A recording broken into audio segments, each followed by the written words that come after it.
Hello everyone in YouTube and Facebook world. We're back once again. I am Tim.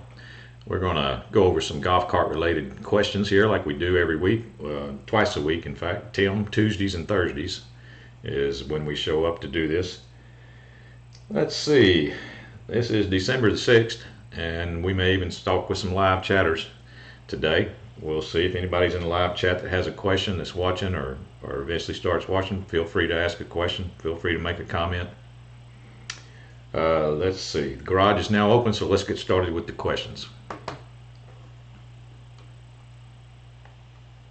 Question number 1. Batteries filled with water but won't charge. Is there anything I can do to salvage the batteries?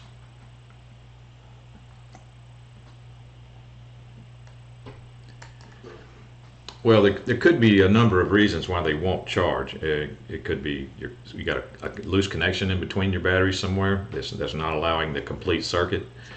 Your voltage in your batteries could be too low for your charger to come on. Your charger has to see a certain amount of voltage before it's going to come on. So the first thing I would want us to know is what is the voltage in your battery pack. Is it a 36 volt battery pack? Is it a 48 volt battery pack? What is your current voltage? Because it might be just too low for your charger to come on. So you're going to end up having to get that voltage up a little bit by charging those batteries individually. Would be one way to do it. Until it gets to a certain point that your normal charger will come on. Let's see, number 2. 96 DS gas club car. I put a new battery in it, so that's good. When I push the gas pedal, it has to be in the perfect spot for it to move. Same with reverse, but a different spot. It's kicking my butt. Please help. What could be the problem? Thanks a lot. I understand what you're saying, like on that club car DS motor, it's a Kawasaki FE290. I've seen a lot of them where it has to be not on the compression stroke. Like the compression stroke would be a position that the motor is in when it died, when you killed it the last time. It could have stopped right on the compression stroke, and that's the hardest point for it to turn the motor over. So I've seen that, and you might have to tap the gas pedal a few times to get it to roll over that compression stroke, and then it'll spin, and then it'll crank up. I've seen that quite a bit. Now, if it's just that, then there shouldn't be an issue. But if it's continuing to get weaker and weaker and weaker, and you're not having trouble turning it over, and you could have a weak starter. It could be a starter issue. But most of the time, it's just a compression stroke. It's right there. It's the hardest place for that starter generator to turn that motor over.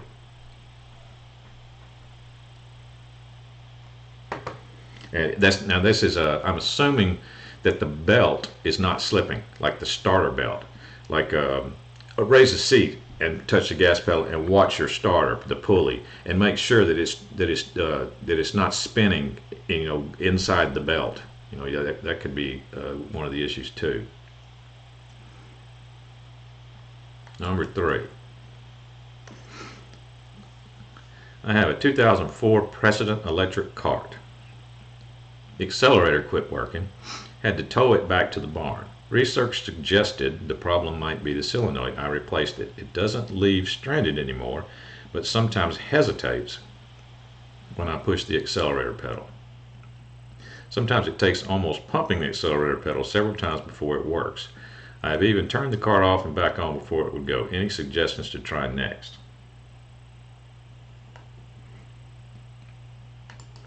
Well, first of all, 2004 was the first rollout of the Precedent. That's really never a good thing in any type of automobile or motorcycle or jet ski. The first year of a major redesign, there's usually a lot of warranty issues, usually a lot of bugs to get tweaked, and one of the things that is a common replaced item on a Precedent would be the solenoid, just like you did, and the M core. So you said, what would you try next? Well, the next thing that I would try would be the M core. If you're having to pump the accelerator pedal, see, all you're doing when you pump that accelerator pedal, there's a micro switch inside that M core, and you're just clicking it on and off, or you're trying to click it on and off. It could be sticking and then you're actually unsticking it, and the car's going. So it could be that. Could have been that all along, but you said the solenoid seemed to have solved your leaving you stranded problem. So you're on the right track. But the next thing I would be looking at would be 𝗪𝗂𝗲 for sure. All right. Check over here on 𝗟𝗶𝘃𝗀𝘆. What's up, Eric, on YouTube? I do have a question for you today. I will start. I have a 48-volt club car DS. Every time I push on the accelerator pedal, I hear a click, but sometimes it won't move. If I hold it long enough, sometimes it moves, other times I have to release. It will move eventually. Sometimes it just takes a full minute holding it down. I installed a new controller 1 year ago. Okay, let me ask you a question, Eric. On your 48-volt club car DS, tell me what year you have there. That will tell me if you're using a V-Glide or an 𝗪𝗂𝗲 in that 48-volt club car DS. And I'll get back to you. I'll get back to your answer in just a second. Let's see. Number 4 is where we were at. I'm hearing a clicking on the rear driver's side brakes and will lock up from time to time. Can you suggest what needs to be replaced? Well, I wouldn't be able to suggest what needs to be replaced until I took that hub off and looked in there. If you're hearing some kind of clicking and it's locking up, I would be concerned. So it's very simple. You got to take your wheel off, like jack the wheel off the ground with a floor jack or whatever you have, and then take that brake hub off. Take that. Make sure you don't set your brake. You can't remove a brake hub if your parking brake is set. So that's a little tip. Don't set your parking brake. Make sure your car is on level ground to remove a brake hub, because if you set your parking brake, you can't get the brake hub off. So take that brake hub off and look in there for some kind of loose parts or something. Now, if you don't see any loose parts or any type of metal to metal looking on your brake shoes, examine your brake shoes. Make sure that you have plenty of material left on your brake shoes. It might be as simple as getting an air compressor and blowing the dust out. Like those brake hubs, they collect a lot of brake dust, especially older ones. So you might just blow it out real good and maybe even sand the brake shoes themselves a little bit smoother, or roughen them up actually. Sand them a little bit, sand the inside of the brake hub and put it all back together. That may fix your problem. I've seen that fix the problems a lot of times. Now, other than the clicking part, now that tells me you might have something loose, or you could have an axle bearing. So if you don't see anything wrong inside the brake hub itself, you could have an axle bearing issue. Let me see here.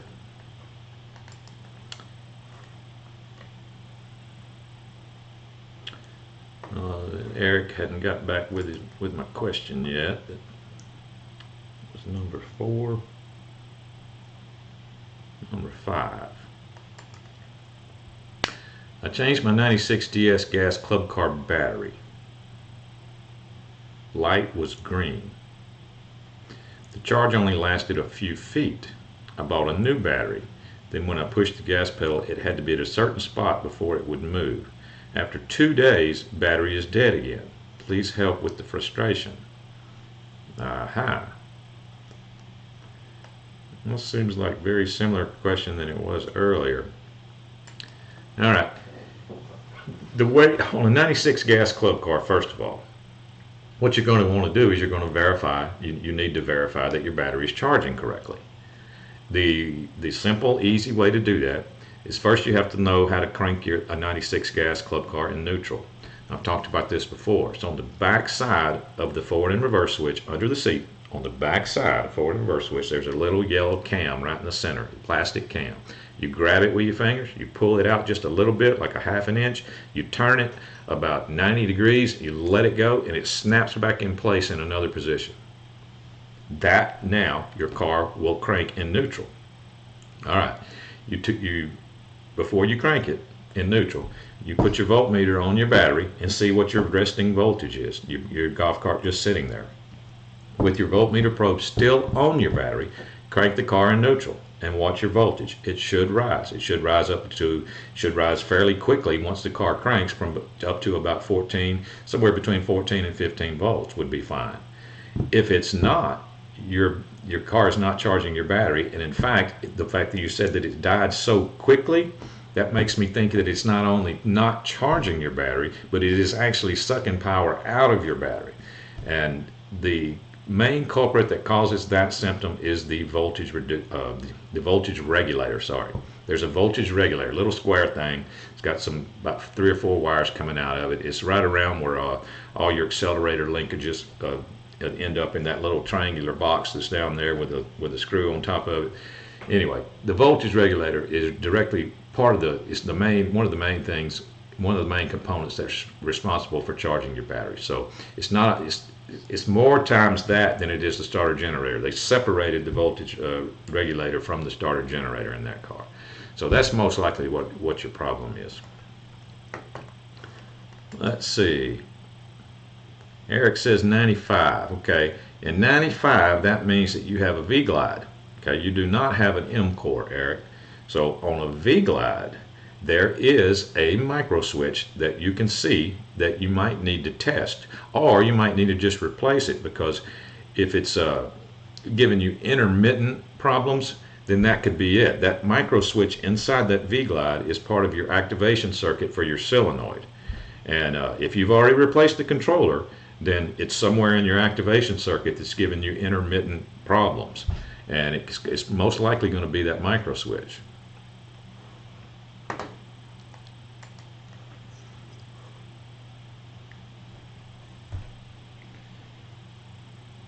Let's see, number 6 is where we're at.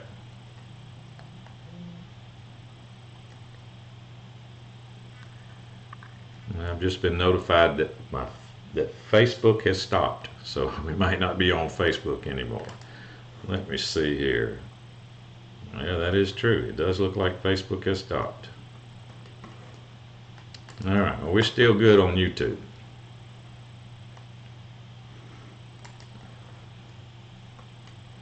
I'm on number 6. 87 Club Car DS 36 volt power drops from 36 volts to 19 immediately on acceleration.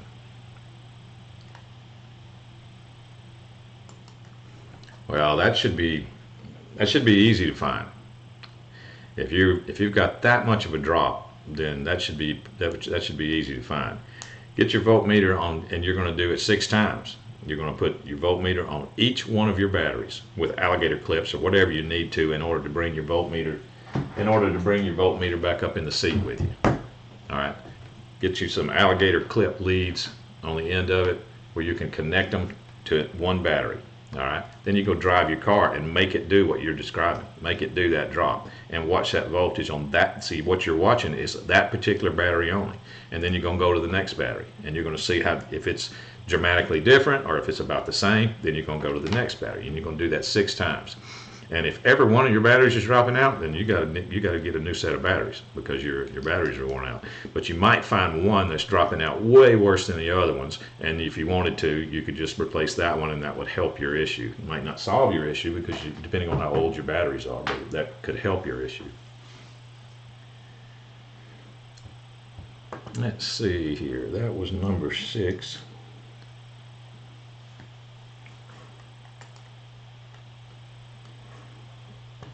Okay, now we're on number 7.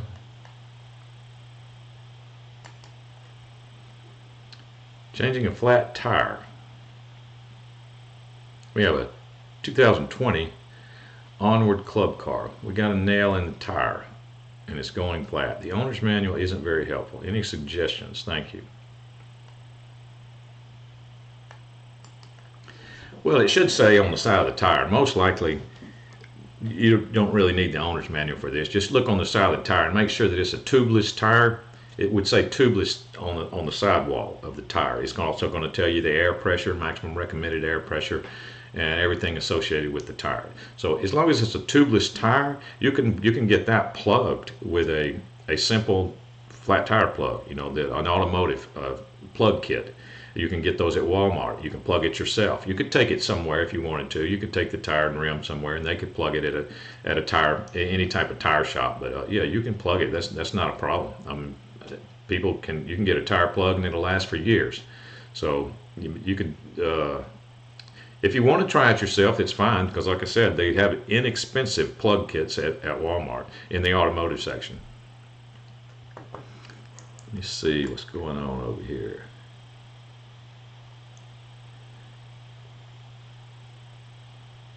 My cart is still pretty original. Can you tell me where to look for that micro switch? As always, we love your show and love your expertise. Thank you again.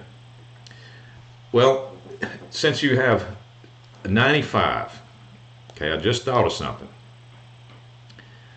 In 95, you could have one of two things. You do not have an M core in a 95. You have either a V-Glide, which is a triangular black box. You can't miss it. If you look under your seat and you look, where your charging receptacle is on the outside of your cart, look at the back side of your charging receptacle and look straight down under it. There will be a triangular black box about the size of I don't know, let's see, about the size of, it's pretty big. It's going to be about the size of this. So that would be V-Glide. If you look under your 48-volt charging receptacle, looking under the seat, if you look below it and you see your silver I-beam rail and there's nothing mounted to it, there's not a triangular black box mounted to that rail right there in between the batteries, then you have what's called they called it a multi-step potentiometer, I believe is what Club Car called it, but they only used it for a very short time. And it's up under your car, just like the M core is up under a car. This is a different thing, and it's not available anymore. So if that is what you have, there's a micro switch in that also, but the whole thing was so rickety it didn't work very well, and they quit using it and they went back to V-Glide and M core at that point. So you need to verify which one you have. You either have V-Glide or you have that old-timey one up under the cart. And if it is, then you have to get what's called a pre-M core to M core conversion kit, which is a pretty extensive kit. It completely converts your car over to the modern M core system is what it does. What's up, Craig35 on YouTube? Hey, Gearhead, what is your preference on the rear view mirrors and why? That's a good question, because I do have a preference. There's a lot of those. There's a lot of different types of mirrors available for golf carts, and one of the most common ones is that 5-panel mirror. I don't know if you've ever seen that, but that when you mount that 5-panel mirror up there, it gives you a larger view. You get to see a wider view behind you. Now you can get that type. You can get just a simple type that just mounts to one of your roof struts, or mounts to both of your roof struts and just clamps on, and then you can look at your left and look at right and you can see what's behind you. It just depends on what type of view that you're looking for. Is it very important for you to see a wide view behind you? Do you just need a regular mirror like in a car, like in a regular automobile? Like a regular automobile has one mirror inside the car that you can see directly behind you, and then one on the left and one on the right. I mean, that setup should be plenty. But those 5-panel mirrors are pretty popular. Now myself, I like just the normal mirrors. I like just the ones that clamp. I don't need the 5-panel. Sometimes I've found that those 5 panels kind of move around a little bit too much for me. But I do a lot of off-road, so if it was just asphalt riding, then it would probably be fine.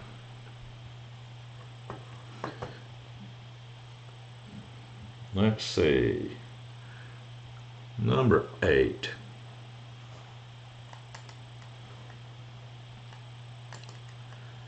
I have a club car, 2006. 48-volt DSiQ. Do I have to bypass the OBC in order to charge the batteries directly using the main negative and positive ring terminals from an onboard 48-volt charger that I have? Okay.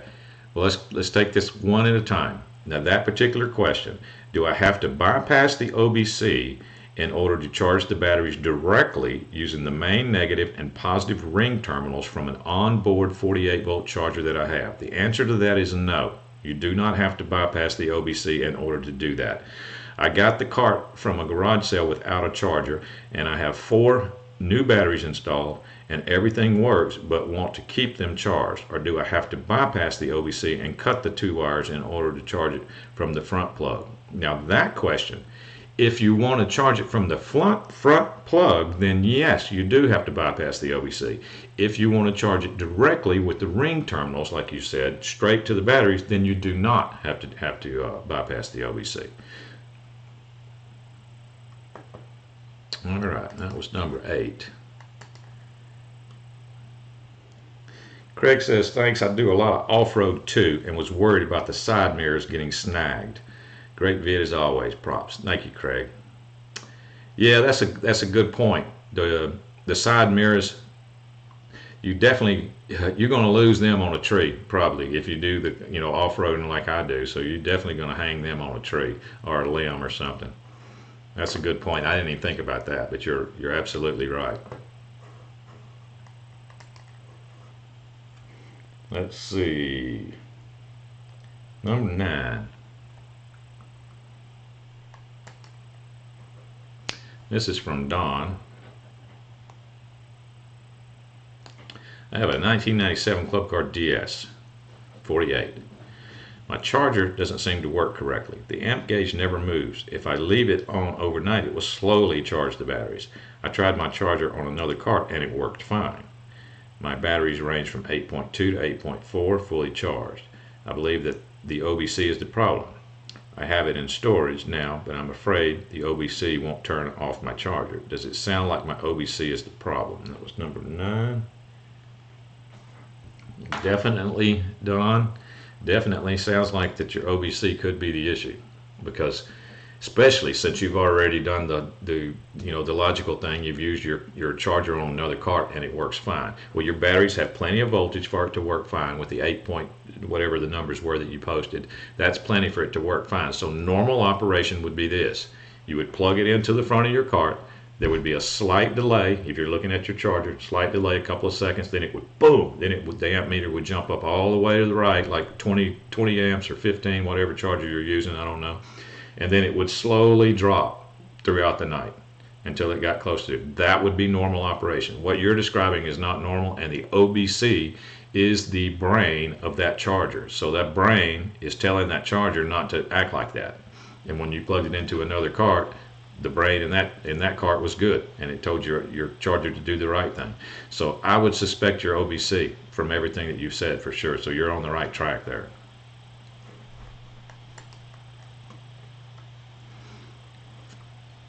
Okay. Last question, number 10. I don't know why we lost Facebook. Sorry about that, Facebook. We'll get it back next week. Batteries are fine, but the cart won't move in either direction. Not familiar with golf carts, so what could be the problem? Well, anytime somebody tells me the batteries are fine, I always question, well, how do you, in my head, the first thing that pops in, how do you know your batteries are fine? I mean, how did you come up with that conclusion? Are they new? If they are, that's fine, I get it. Or did you load test them, or have them load tested, or what? But my first question from your description would be, really my only question in the beginning would be, does your solenoid click? When you have the key on, you put it in forward, you touch the accelerator pedal, does the solenoid click? I mean, I understand the car doesn't move, but does the solenoid click? Because if it doesn't, then you got to get that clicking before anything's going to happen. Okay. That's going to be the last question, the regular questions for sure. And we don't have a giveaway this week because the coupon expired, but join us next time we're here. We're supposed to have something else to give away, so I don't know. I don't even know what it is. So the coupon giveaway that I had been giving away up to this video, it expired on December 2nd. So I'm supposed to be getting something new to give away. So check with me Thursday when I'm back on Thursday, and we'll see what it is, or if I get it by Thursday. Let's see. That looks like it's going to be it for this week. I want to thank Eric and Craig for for participating in the chat.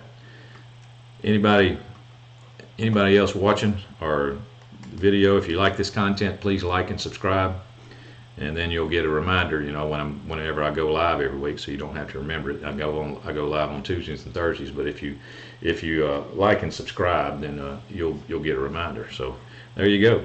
Well, that's going to be it for me. I will see everybody Thursday with some more questions and possibly a new giveaway. The garage is now closed.